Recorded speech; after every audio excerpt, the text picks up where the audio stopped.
Dear friends,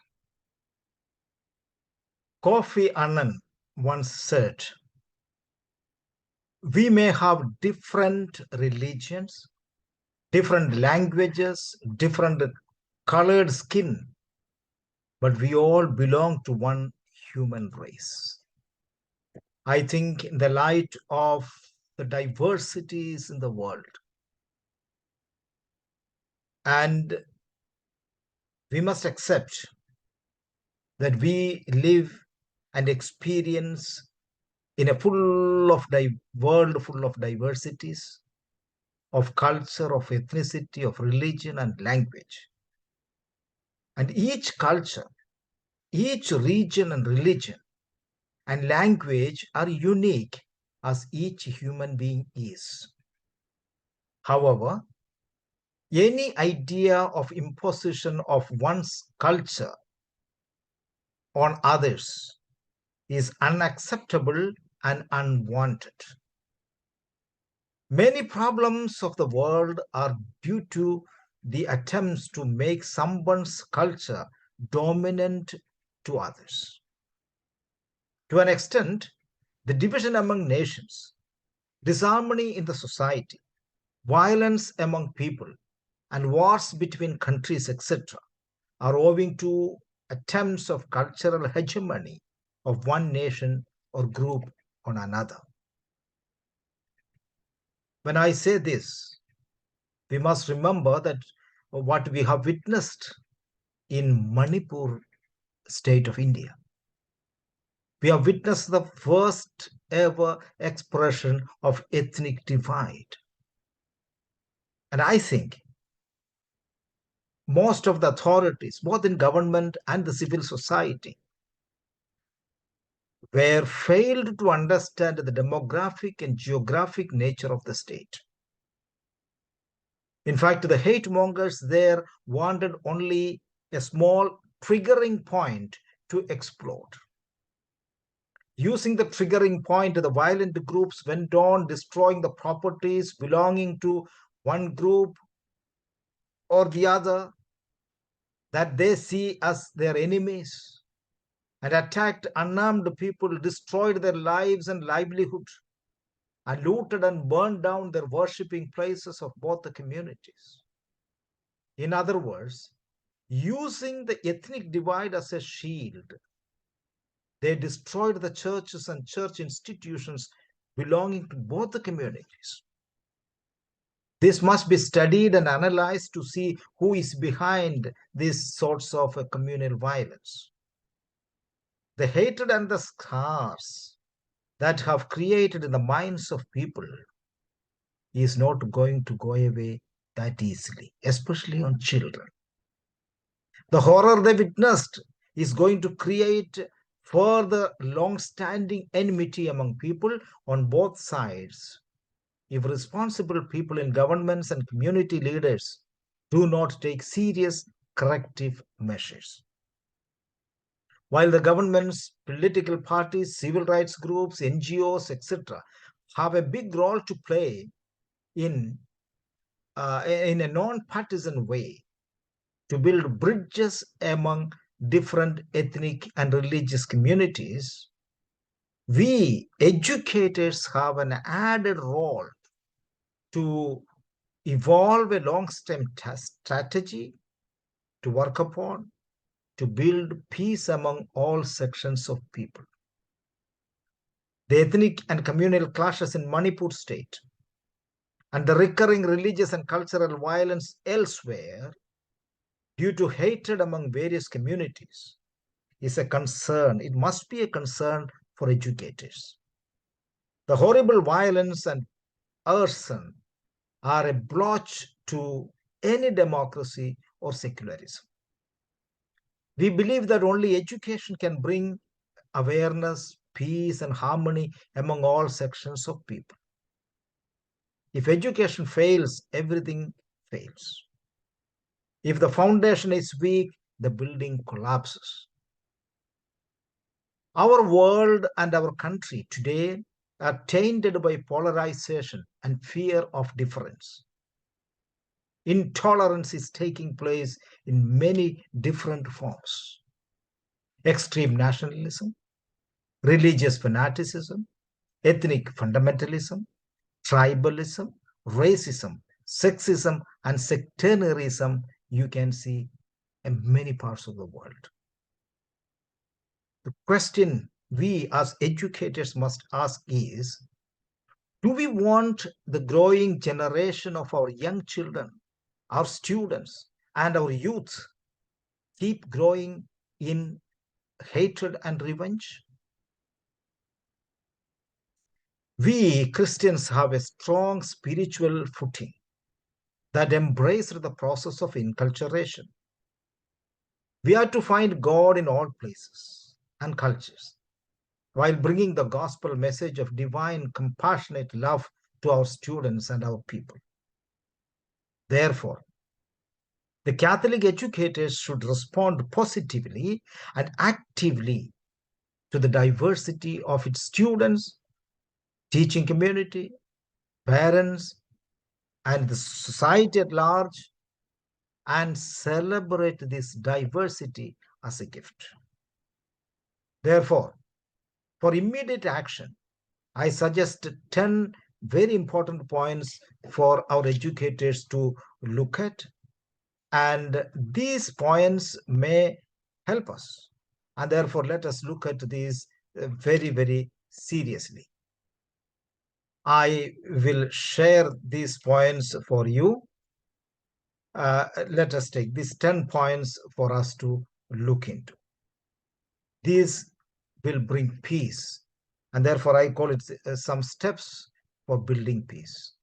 The first step I suggest to you is this: that educate our kids about the rich heritage of diversity. Our constitution respects every culture, every religion and language and ethnic group. Therefore, constitution must be the basis of our this endeavor in teaching people. We have a cultural heritage. You know, the National Education Policy 2020 talks about its first key principle is accepting and respecting the local culture and diversity. Inclusivity is that which we must teach, and therefore this goes very well. Please take initiative in your schools to start this. Second point I suggest you to look into is this: learn and teach about the notion of culture. It can you can do through workshops and seminars and exposure programs, etc. But it's important because every culture has something beautiful for us to learn. And what is this culture? Where does it all come from? How a culture is formed, and what is the culture, etc., must be taught to our students in a serious manner. The third point I am suggesting to you is organize social and cultural analysis as part of the school curriculum. You know, we definitely we have social analysis at some levels, but we often uh, hesitate to have a cultural analysis. And we need to combine the social analysis. Political analysis also is there, but social analysis and cultural analysis must be important for our students. Analyze the traits of cultural identity, how we all form our own cultural identity, etc. It can be very interesting to learn and will help to respect each culture. The fourth point is make our stakeholders means even parents, parents, teachers, students, etc., aware of the typical thinking, stereotype thinking, and its limitations. Every culture has positive and negative sides, but stereotyping a culture and branding them is unfair. And you know, very sadly, in India, we have so much of stereotyping about communities, cultures, even regions, you know. That's a very sad part. And I think we as educators cutting across any groups, educators, we must teach our children about this stereotypical thinking and its limitations.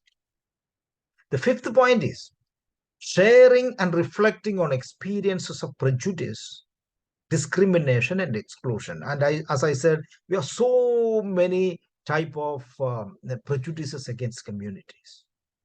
There is a saying about cultural prejudices, that cultural prejudices are partially true and totally false.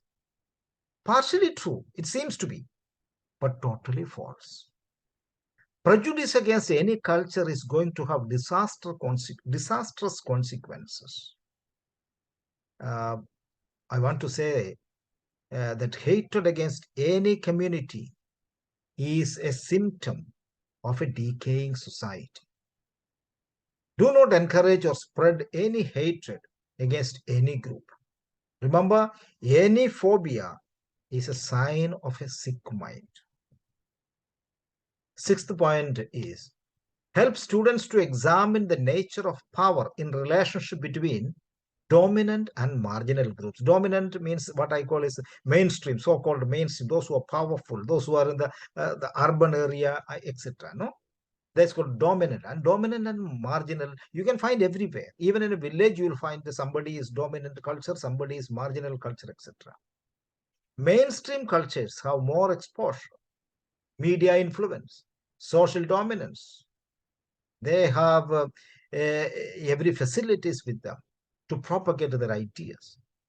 However, we need to understand the richness of all, including the marginal groups, with equity and justice.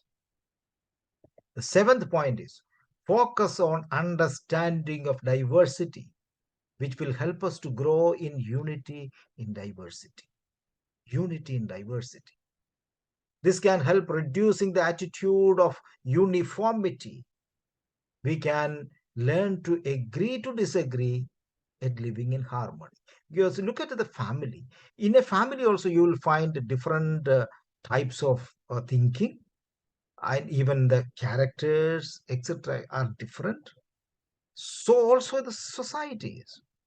In the larger society, we are all different. Religions are different, cultures are different, and this variety makes actually a very, very good society.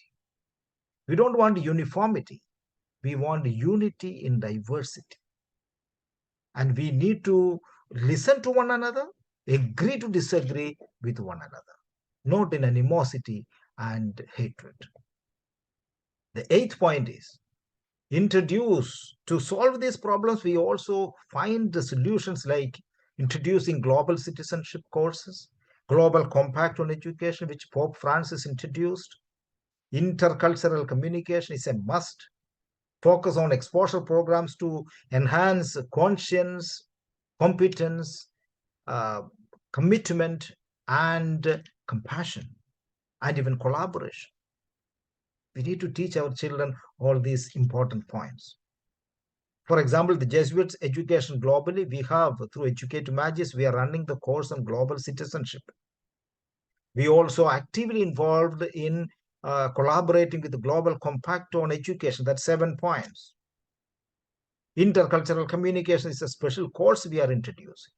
And our focus is in our schools to make persons of conscience, competence, compassion, commitment, and collaboration.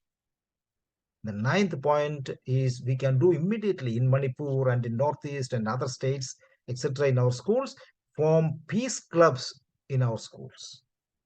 It can be a great initiative to build a harmonious society.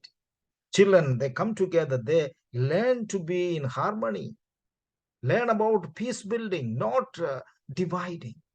That has to be formed. And I know some of our schools have already peace clubs and excellent work we are doing. We are also coming out with a monthly magazine called Pax Lumina as an initiative of peace of South Asian Jesuits. And similarly, all of us can together do much, much bigger work through these peace clubs in our schools. And the 10th point is another area we can help in our own region, in our own country itself, is student exchange program. Student exchange exchange program can be an effective way of experiencing cultural diversity and learn to respect it. And the last point is provide critical support by training teachers to explore themes of diversity, multiculturalism, tolerance, and peace, and encourage the development of mutual understanding across the boundaries of caste, creed, language, ethnicity, and region. It's very important for our teachers to understand. They say if teachers are aware, everything works out. And therefore, our aim is this: build peace, shanti, shalom, pass. We need peace in the world. And therefore, we need to make these attempts to build peace in our schools. As educators, it is so significant and so important for us. Remember the sentence of Pope Francis, Pope Francis says about the need of interculturality and dialogue in education. And he says, I quote from him, he says, if there is one word that we should never tire of repeating, it is this: dialogue. We are called to promote a culture of dialogue by every possible means, and thus to rebuild the fabric of society. Peace will be lasting in the measure that we arm our children with the weapons of dialogue, that we teach them to fight the good fight and encounter and negotiation. In this way, we will bequeath to them a culture of capable of devising strategies of life, not death, and of inclusion and not exclusion. Quotation complete. We have the wonderful experience of Mahatma Gandhi. Gandhiji said, always aim at complete harmony of thought and word and deed. Always aim at purifying your thoughts, and everything will be well. I believe in the fundamental truth of all great religions of the world. Yes, I am a Hindu. I am also a Muslim, a Christian, a Buddhist, and a Jew. I think educators in India and in Manipur and Northeast especially must be able to say and act so. Finally, each of us is called to be learners as well as teachers, engaged in the crucial activity of civil discourse for further understanding, in acknowledging that we all are created in the image of God. Our education should strive to give equal opportunities for all to participate equitably towards their holistic development. Diversity and difference are gifts to be celebrated to create an inclusive society. God is the loving creator of all things, and in God we find our commonality and solidarity. We shall adhere to these ideals as educators of Catholic schools in India. We cannot wait anymore. And therefore, I have this point to tell you. The basis of all these points which I brought out to you is the preamble of Indian Constitution. I urge the national and regional commissions of Christian education, Catholic education, commissions of religious congregations, individual Catholic education institutions, etc., to genuinely look at the suggestions to formulate policies and execute them on a priority basis. These are very important things. We cannot wait anymore. We must act now and follow these principles, and you will see we can make a big difference in our educational system. And thus we will be peacemakers in these troublesome areas of the world. Thank you very much, and God bless all of us.